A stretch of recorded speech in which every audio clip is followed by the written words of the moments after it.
એ યોગ્ય નથી. આ 21મી પુણ્યતિથિ નિમિત્તે આ જબરજસ્ત મહા બ્લડ ડોનેશન કેમ્પ ખરેખર ધન્યવાદને પાત્ર છે. સૌ યુવા શક્તિ ચેરિટેબલ ટ્રસ્ટના સભ્યો, પછી રાકેશભાઈ આવા રૂડા કામ કરી અને સમાજને એક પ્રેરણા આપવી. કામ તો કરે જ છે, સાથે સાથે સમાજને એક પ્રેરણા મળે છે કે સામાજિક કાર્ય, સમાજનું ઉત્થાન થાય એવા કાર્ય સૌએ કરવા જોઈએ. અહીંયા મંચસ્થ મહાનુભાવો બધાને ધન્યવાદ, પોતાનો અમૂલ્ય સમય કાઢી અને આ એક સેવા કાર્યમાં સહભાગી બન્યા છે. ખાસ ધન્યવાદ અને આશીર્વાદ હું પાઠવું છું આ બ્લડ ડોનેશનના દાતાઓનો, જે પોતાનો અમૂલ્ય સમય કાઢીને અહીંયા આવ્યા છે, સાથે પોતાનો અમૂલ્ય લોહી, જે આ દુનિયામાં એમ માનો ને કોઈ ન બનાવી શકે. ભગવાન સિવાય આ લોહી કોઈ પણ ફેક્ટરી કે કોઈ પણ વૈજ્ઞાનિક બનાવી નથી શક્યો. એવું જે અમૂલ્ય લોહી પોતાનું છે એનું દાન કરવા માટે અહીં હોશે હોશે પધાર્યા છે. એવા દાતાઓને ખૂબ ખૂબ અભિનંદન, આશીર્વાદ. પછી આપણે પહેલાં તો કમલશંકર રાયના ચરણોમાં નમસ્કાર કરવા જોઈએ કે જેની આપણે આવો એક યુવાન યોદ્ધો આપ્યો છે. માણસ ઉંમરથી યુવાન નથી હોતો, એના કાર્યથી યુવાન થાય છે.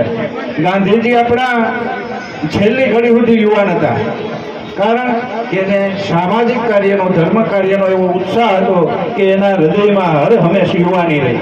એવું જ આપણે અહીં જોઈ જ છીએ. રાકેશભાઈ દોડાદોડી કરે છે, એટલે માટે એવા કમલાશંકર રાયે આપણને એક એવો યુવાન આપ્યો છે કે જે અત્યારે સામાજિક કાર્ય, ધર્મ કાર્ય આના માટે દોડે છે. પોતાના ઘરનું તો ભલા માણસ બધા ધ્યાન રાખે, પોતાના ઘરનું તો બધા ધ્યાન રાખે અને પોતાના ઘર માટે બધા દોડે.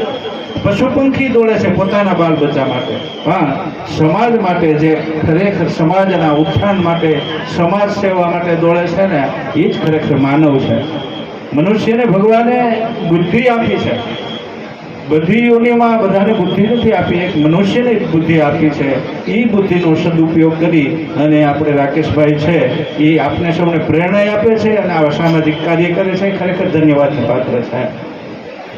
બીજું, આપ સૌ અહીંયા પધાર્યા છો તો મારે એક પ્રેરણા આપી છે. મોટી મોટી કથાઓ ન કરો તો ચાલશે. આપણે મોરારી બાપુની કથામાં કરોડો રૂપિયાના ખર્ચા. હું કથાનો વિરોધી નથી, સત્સંગનો વિરોધી નથી, ભગવાનનો વિરોધી નથી, પણ એ કથા આપણે શું પ્રેરણા આપે છે તો કે સમાજની સેવા કરવાની, માનવની સેવા કરવાની, જીવ માત્રની સેવા કરવાની. તો આવા કાર્ય કરશું ને તો એ કથાઓ સાર્થક છે. નહીંતર તો બધા આપણે આ ધર્મનો જય જયકાર કરીને ધૂન સાંભળીને નીકળી જવું, પણ એ કથાના સિદ્ધાંતો, આપણા શાસ્ત્રના સિદ્ધાંતો, આપણા ધર્મના સિદ્ધાંતો એ છે કે જીવ માત્રની સેવા કર. બધામાં આત્મા વસે છે, આત્મા રૂપે બધામાં, બધા જીવોમાં હું વસું છું. એટલે આ જીવ માત્રની મને ઓળખીને સેવા કર, ભગવાન માની સેવા કર.